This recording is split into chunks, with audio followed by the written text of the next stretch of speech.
সেই বিষয় নিয়ে পিয়ারুল ভাইকে উদ্ধার করার পর মেডিকেল করি আমাদের কর্মী সমর্থক এবং আমাদের প্রিয়াঙ্কা রাজারহাট অবজারভার দায়িত্ব পালন করছে।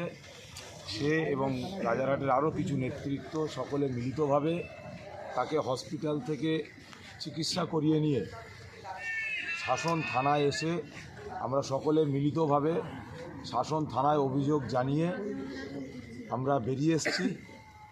আগামী 24 ঘন্টার মধ্যে শাসন থানা কেস নাম্বার দিতে বাধ্য থাকবে এবং শাসন থানাকে আমরা জানিয়ে এসেছি যে 24 ঘন্টার মধ্যে শাসন থানা যেন কেস নাম্বারটা দেয়।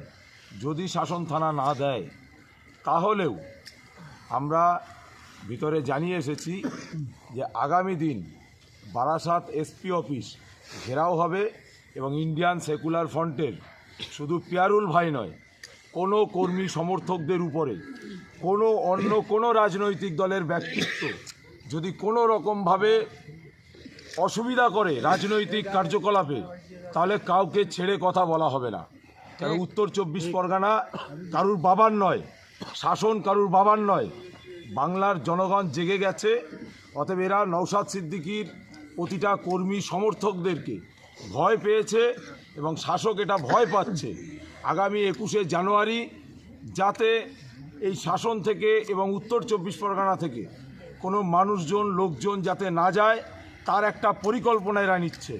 তবে শাসক যত ভয় খাওয়াবে, যত ভয় দেখাবে, যত চোখ রাঙাবে, তত ইন্ডিয়ান সেকুলার ফ্রন্টের কর্মী সমর্থকদের পিঠ এবং ইন্ডিয়ান সেকুলার ফ্রন্টের কর্মী সমর্থকদের মন মানসিকতা আরও বেশি বাড়বে। আরও আগামী দিন ইন্ডিয়ান সেকুলার ফ্রন্ট এই উত্তর 24 পরগনায় প্রত্যেকটা জায়গায় রাজনৈতিকভাবে দলবদ্ধভাবে ঐক্যর সঙ্গে লড়াই সংগ্রাম করবে। আজকের তার ফল আমরা দেখিয়ে দিয়েছি। অতএব ছেড়ে কথা বলার কোনো জায়গা নেই। সেজন্য প্রত্যেকটা মানুষকে বলবো, আপনারা সংবিধানকে মান্যতা দেবেন এবং দেশের আইন আদালতকে মান্যতা